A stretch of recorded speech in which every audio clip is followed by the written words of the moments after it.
Greetings and welcome back to room 303, AP English, our 1010 concurrent enrollment class. We are now in a process of introducing to you the Axelrod Cooper St. Martin's Guide to Writing. We're working with the short 12th edition. We have used St. Martin's Guide to Writing for many, many years in 303. Students reporting that what they love best about this volume is the way in which it literally walks them through the writing assignments in a very guided way so that they have the ability to know exactly, explicitly, what the compositional assignment is and how they can best write that assignment.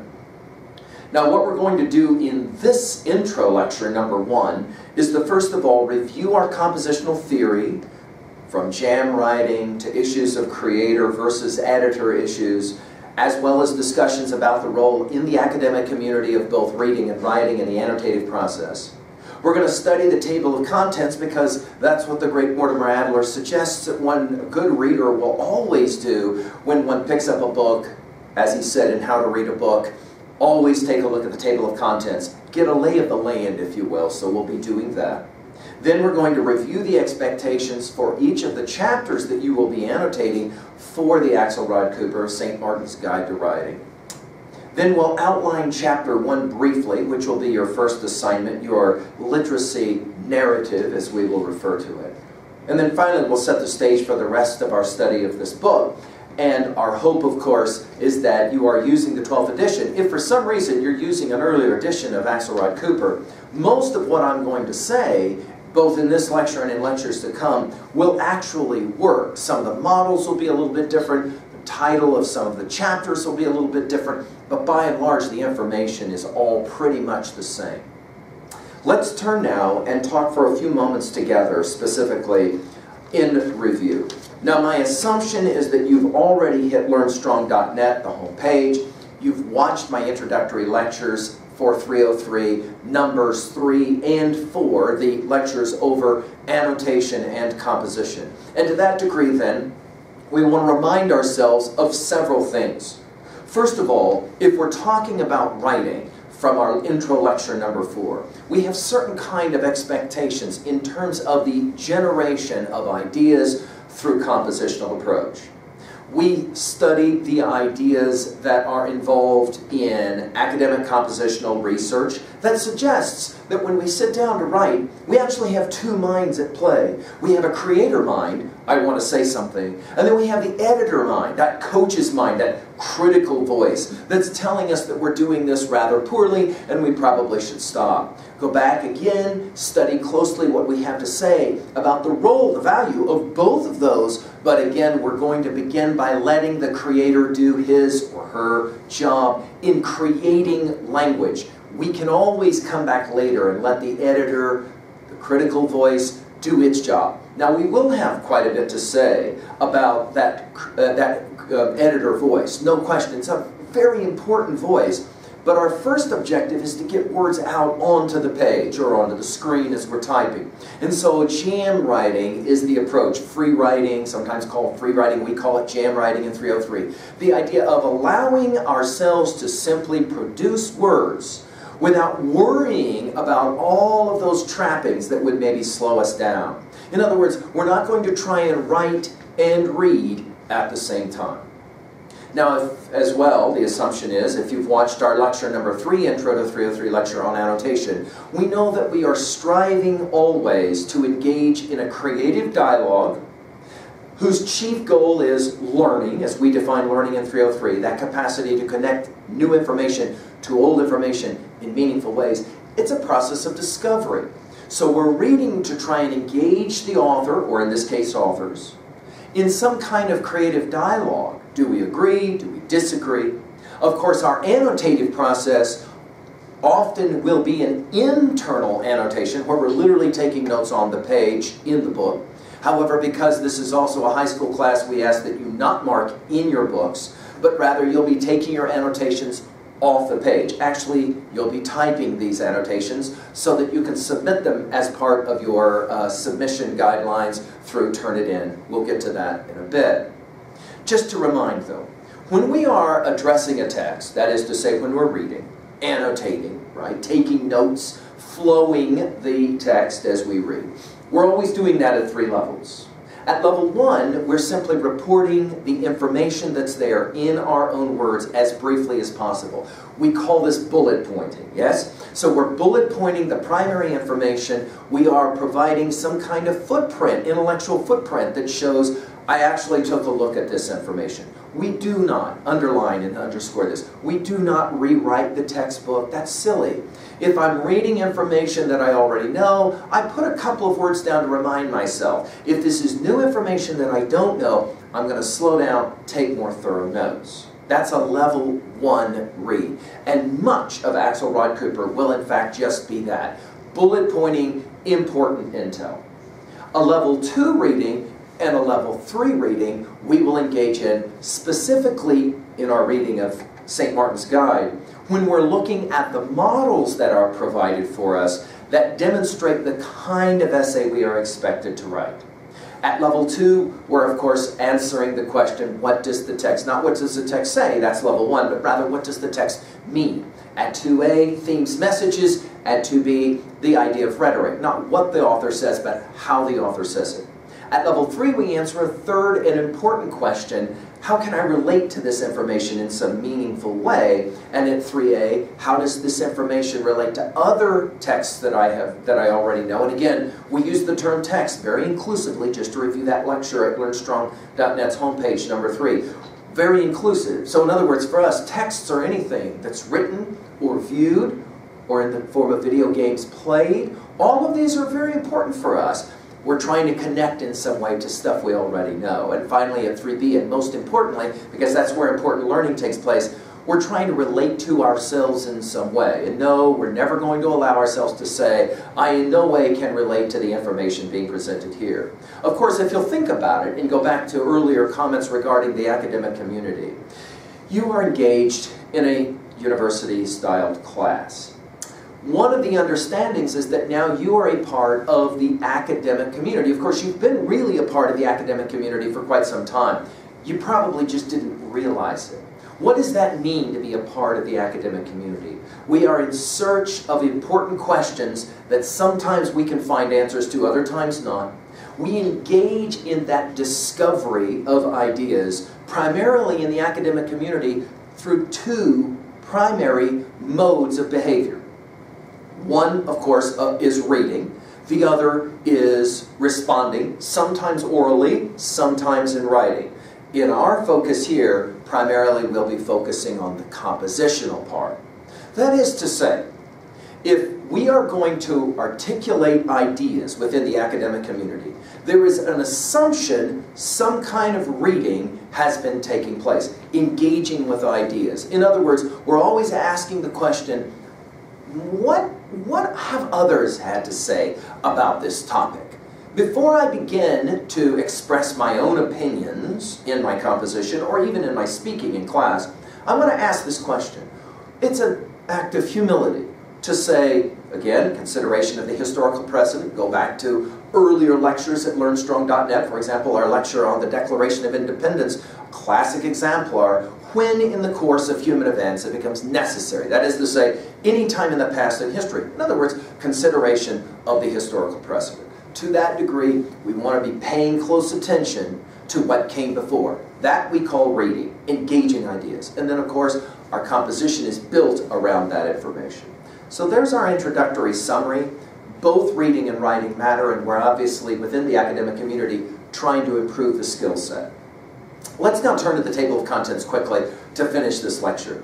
Notice that we have a brief preface, and then Chapter 1, Composing Literacy, which we will review in a bit. Then notice the first part are the writing activities, with Chapters 2, notice, all the way through 10. Each chapter divided up the same way for these chapters 2 through 10. Notice, first there will be some kind of introductory materials. All you have to do is bullet point that to tell you what kind of an essay it is you're expected to be writing.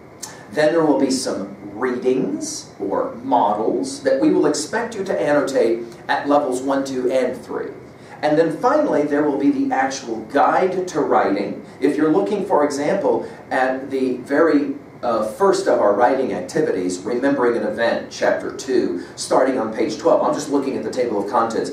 Notice that first you'll have the introductory materials, 14 through 15. Then on page 18, you will have the readings that will run to page 34 or so. And then the guide to writing will start with the actual writing assignment on page 35. Once you've been given the assignment, for Chapter 2, it's Remembering an Event, then the text will actually walk you through how to accomplish that goal. Again, your annotative work when you're doing that reading is just bullet pointing the important information. Now, once you get to Chapter 11, and I'll just flip over now a couple of pages. I hope that you have your book in front of you and you're following. Once we get to Chapter 11, we begin different parts. This is important information that is not specific to an assignment for writing, but rather it's going to give us some ideas that will help us grow as thinkers and as compositional students, right? Part 2 will include Chapters 11 and 12, critical thinking strategies. Part 3 will begin then the following page of your table of contents with Chapters 13, 14, 15, and 16, writing strategies, very important for us. Part 4 will involve research strategies, because we're often involved in what we call in 303 the use of not just internal validation when a single text is assigned to us, but external validation, that is to say research strategies. And we will see in Chapters 17, 18, 19, and 20, as well as 21, the whole notion of citation, attribution. We'll learn both the MLA style book as well as the APA style book, so that you are ready to address any number of compositional activities within the academic community. At Part 5, we'll begin composing strategies for college and beyond with Chapters 22, 23, 24, 25, 26, and 27. And then we'll end at the very end of this book with some brief comments about proofreading and editing. Okay?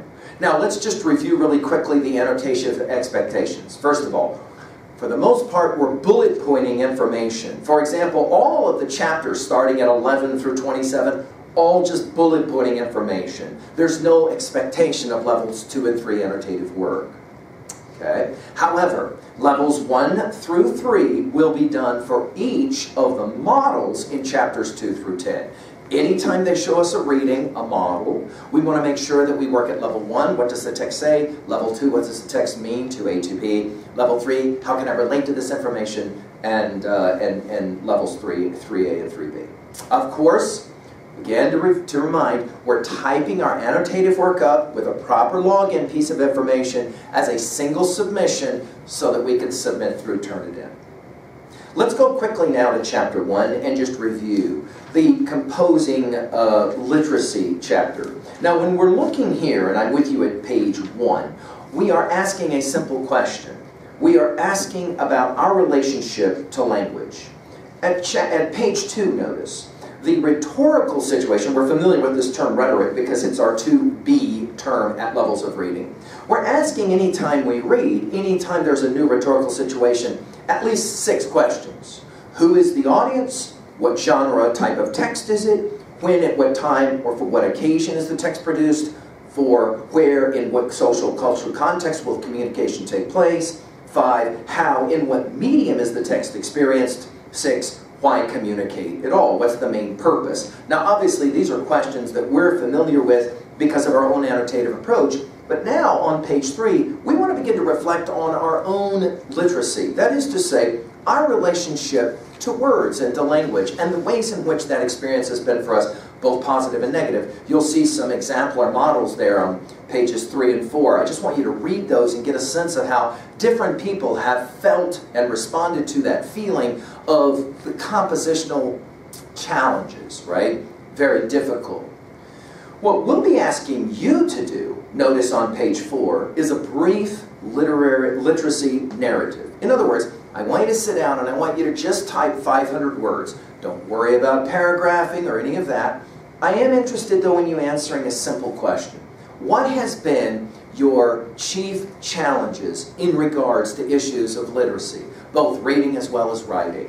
What has been for you the most difficult things that you've had to overcome? And what for you maybe not so difficult? Maybe there's an ease with which you approach certain elements of your own literacy. I want you to devise a topic on page 5, and then there's a couple of readings I want you to annotate at levels 2 and 3.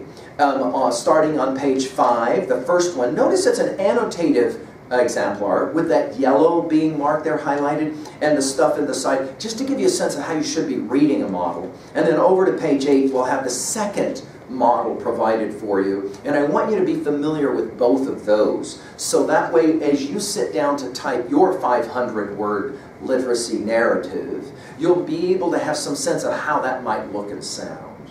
I do want you to keep roughly to 500 words, so do a word count, because I don't want this to be a real long activity for you. I want it to be more focused specifically on what you want to reflect on in your own life in regards to your own literacy. Now let's finish our work with setting up the rest of the book. Again, as we said, chapters 2 through 10, I want you working with each one of these activities. You will produce a piece of writing for each one of those chapters that will be specific focused to a certain compositional idea, okay, objective. Again, there will be a 3-part submission as you are working with your single submission to me. Part 1, you'll be doing the informational bullet pointing. Part 2, you will do levels, annotative levels 1 through 3 for the models or the readings. And then finally, part 3, your own finished essay, your own attempt at specifically the writing assessment that is for chapters 2 through 10. Okay? Again, this is a single file, all with a proper login, and of course submitted to turn it in. Now chapters 11 through 27, all I'm asking you to do is simply bullet point that information, and of course you're going to be consulting your course outline to see what's due and when it's due, and of course that's provided for you right there on learnstrong.net at the bottom of the page, depending upon your class period. Okay, so that's our introduction to Axelrod Cooper's St. Martin's Guide to Writing, the 12th edition, the short edition. We now will turn to chapter 2, Remembering an Event, and we'll begin to talk a little bit about the autobiographic narrative. In some ways, you're already set up for this by virtue of the literacy narrative that you'll be working with for chapter 1. Thank you, and I wish you the best of luck as we now get into our compositional attempts.